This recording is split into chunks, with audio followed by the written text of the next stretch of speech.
اس دن جب میں گلی میں کھڑا تھا تو ایک لڑکا ایک گھر کے باہر بار بار چکر لگا رہا تھا۔ میں نے اس سے جا کے پوچھا کہ بھائی کس کی تلاش ہے؟ تو اس نے کہا کہ کسی کی نہیں، بس ایک دوست نے ادھر آنے کا وقت دیا ہے، وہ ابھی تلک آیا نہیں ہے۔ خیر، میں اس کی بات سن کے گھر چلا گیا اور کچھ لمحوں کے بعد اچانک سے نکلا تو میں نے دیکھا کہ اسی گھر سے ایک لڑکی سر جھکائے تیزی سے باہر آئی اور جلدی سے اس لڑکے کو ایک لفافہ دے کر گھر بھاگ گئی۔ لڑکا وہ لفافہ لے کر بہت ہی مسکرایا اور اسے دل سے لگاتا ہوا وہاں سے چل دیا۔ میں اپنی بری عادت کے مطابق تحقیق کرنے کے لیے اس کے پیچھے چل دیا۔ وہ لڑکا ایک درخت کے نیچے جا کر رکا اور اس نے اس لفافے کو کھولا جس کے اندر سے ایک صفحہ نکلا۔ اس نے اس صفحے کو کوئی 3 سے 4 بار چوما اور اپنی آنکھوں سے لگایا اور پڑھنے لگا۔ میں دور سے اس کے چہرے کو اور حرکات کو دیکھ رہا تھا اور اپنی قیاس آرائیوں میں مصروف تھا۔ اچانک سے دیکھا کہ لڑکے نے آسمان کی طرف سر اٹھایا اور بے ہوش ہو کے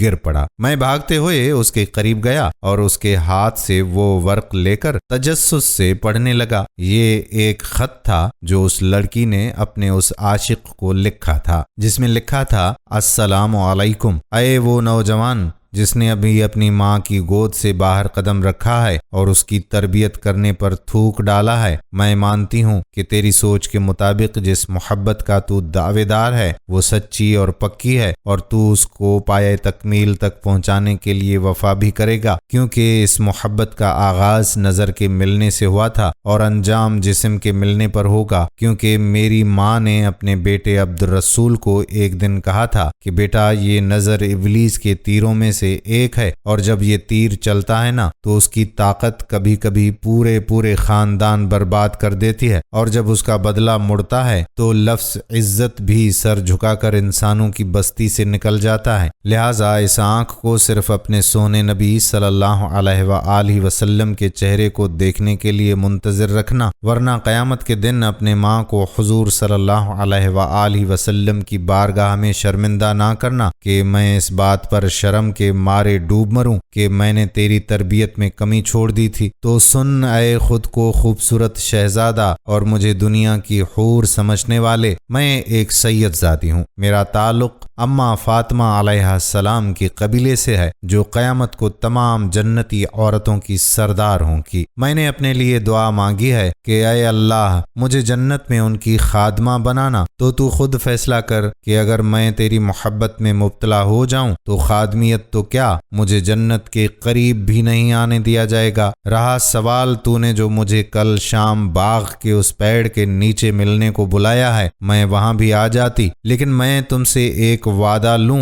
کہ تو اپنی بہن گڈی کو بھی ساتھ لے کر آنا، اور میں اپنے بھائی کو، کیونکہ تیری نظر میں دنیا کی سب سے شریف عورت تیری گڈی بہن ہے اور میرے بھائی کی نظر میں دنیا کی سب سے شریف عورت میں ہوں۔ اس طرح دونوں مردوں کی غلط فہمی دور ہو جائے گی، اور اس کے بعد جب گاؤں میں یہ خبر پھیلے گی تو کوئی بھائی اپنی بہن کو شریف نہیں سمجھے گا۔ اس طرح آئندہ محبت کرنے والوں پر ہمارا احسان رہے گا کہ یا تو وہ اس گناہ سے ہماری وجہ سے دور رہیں گے یا انہیں ہر طرح کی آسانیاں ہو جائیں گی۔ رات کے تیسرے پہر کوئی بھائی اپنی بہن کو کسی باغ کے پیڑ کے نیچے ملنے سے نہیں روکے گا۔ پھر جب یہ گناہ اتنا عام ہو جائے گا تو لفظ غیرت کی تعریف بھی سب کو سمجھ میں آ جائے گی کہ اپنی بہن کی طرف کسی کی نگاہ نہ اٹھنے دینا غیرت نہیں بلکہ اپنی نظروں کو کسی کی بہن کی طرف بڑھنے سے روکنے کا نام غیرت ہے۔ اے میرے خوبرو عاشق، تو جو محبت کر رہا ہے اس میں ہوس کی بو کے سوا کچھ نہیں۔ کیا تیری ماں نے تجھے وہ قرآن نہیں پڑھایا جس میں مومن کی حیا کا ذکر کیا؟ تو مرد مومن اور حضور صلی اللہ علیہ وآلہ وسلم کا وہ امتی نہیں جس نے ایمان کے درجوں میں سے ایک درجہ